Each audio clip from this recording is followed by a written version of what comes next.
Pathology report. There weren't any obvious wounds or injuries on the body. I just ran a quick web search on Mike Drummond's name. This is from the online edition of the Canley Gazette. Mike Drummond was at the General Medical Council yesterday, answering a rap for negligence. And what happened? Some guy called Alan Prophet went in for what should have been a standard operation to remove a tumour, but his heart stopped on the operating table and he died. What was the outcome of the hearing? A death from natural causes, completely exonerated. No blemish on Mike Drummond's record. But 10 hours later, his death. Exactly. Well, we obviously need to look into this. Joe, can you and Stevie get down to the hospital, break the news to his colleagues, and find out what you can about his next of kin? Go. Apparently they live in Australia. Grace, if you and Max can grab a couple of uniforms, check out any CCTV of Drummond's flat, liaise with CSE, get back to me with any developments.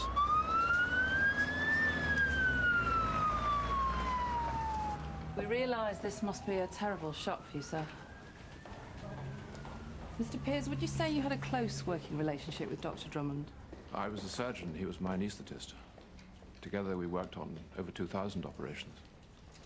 We're aware of what happened yesterday at the GMC hearing. Is there anything else you can tell us about that?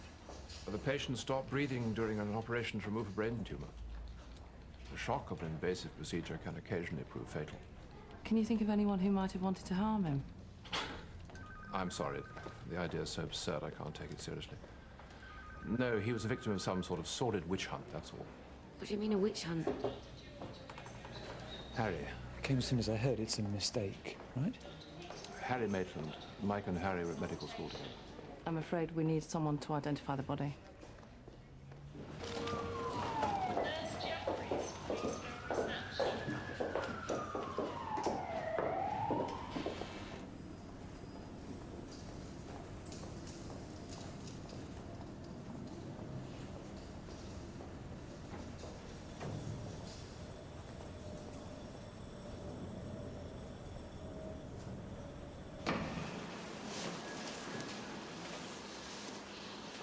He was like a brother.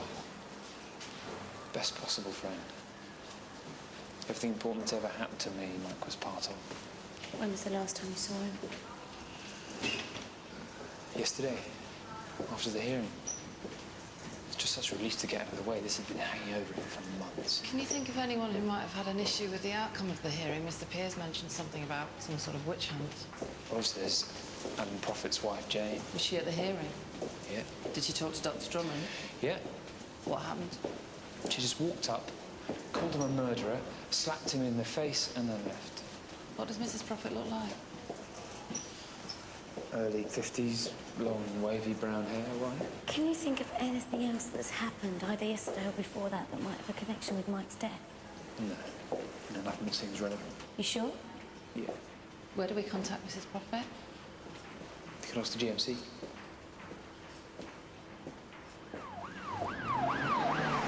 The description Harry Maitland gave of Mrs. Prophet, IC1, early 50s, dark brown hair, matches the description that the Green Fairy gave to Roger and Beth. Also the description of the woman seen hanging around outside Mike's flat.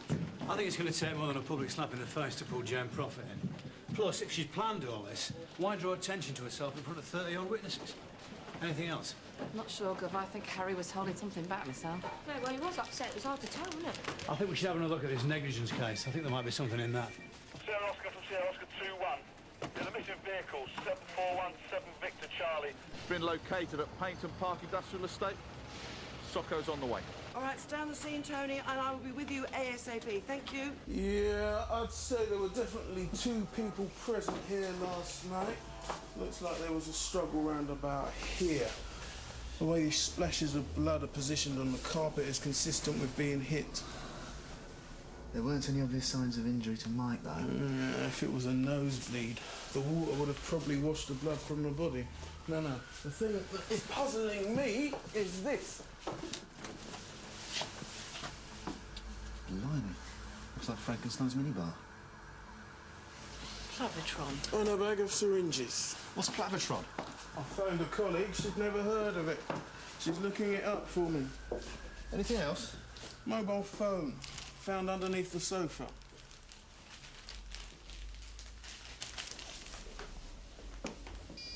Passcode protected. Yeah, try 1999. How'd you work that one out? Pure genius. You have one message Well, it doesn't end here. Not by a long way.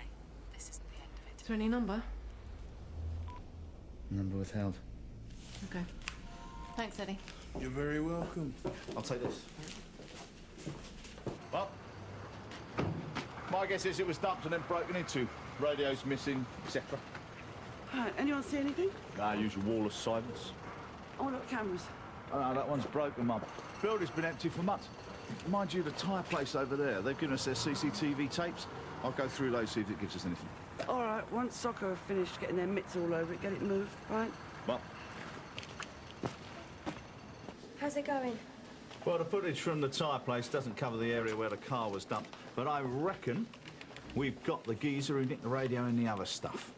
I managed to get a still, put it through facial recognition and crim it, and lo and behold, he's a friend of yours. A friend of mine? There you go. Apparently you nicked him a few times. Dave Batchelor. I nicked him about 6 months ago, robbing trainers for gear. And then a couple of times after that. I fixed him up with a referral worker, rehab, everything. Last I heard, he was teaching English to asylum seekers. So you know where he lives? I know where he used to live. Well, seeing as he's such a good mate of yours and Tony's got his eye in here, why don't we try and track him down while Tony takes a look at these? Thank you so much. Cheers, mate. Once a junkie, always a junkie, that's the truth. Oh, it's been so cheerful. Keeps you going, isn't it, Roger?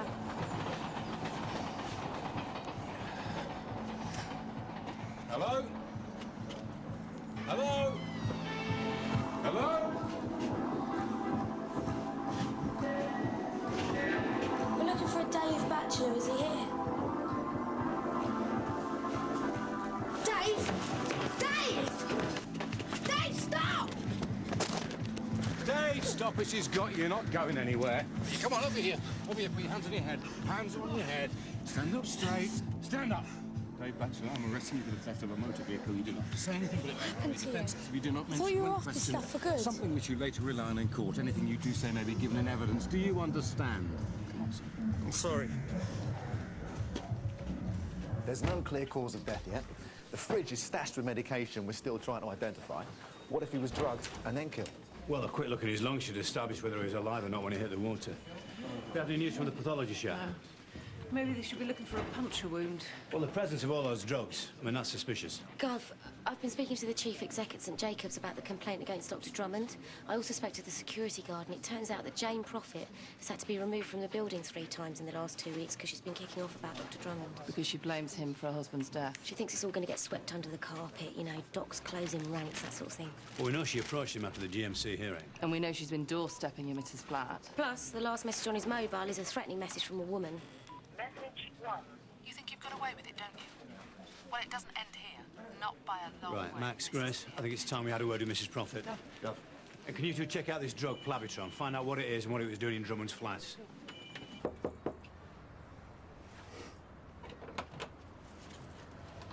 Mrs Prophet? Yes? DS Carter and DC Dassery. Sun Hill. Mind if we come in? Will this take long? I have to be somewhere. I really do Can you need... just come in for a minute? Thank you. Yesterday you were at the General Medical Council, attending a hearing for a negligence case which you initiated against Dr Drummond. Is that right? Yes. My husband's heart stopped, caused by an overestimation of anaesthetic. St Jacobs is trying to cover up by making out there were other complications, but I've done my research, I've talked to experts. We have a witness who says you followed Dr Drummond out of the hearing and slapped his The face. entire medical profession closing ranks, it made me sick. Where did you go after the hearing? Did you attempt to contact Dr Drummond?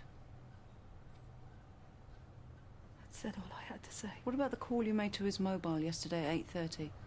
I didn't make any call. Mrs Prophet, how did you get Dr Drummond's address and phone number? I don't know what you're talking about. Jane Prophet, I'm arresting you on suspicion of murder. Showing the suspect exhibit TS1 is a CCTV picture taken this morning from the Peyton Park Industrial Estate. That's you, isn't it?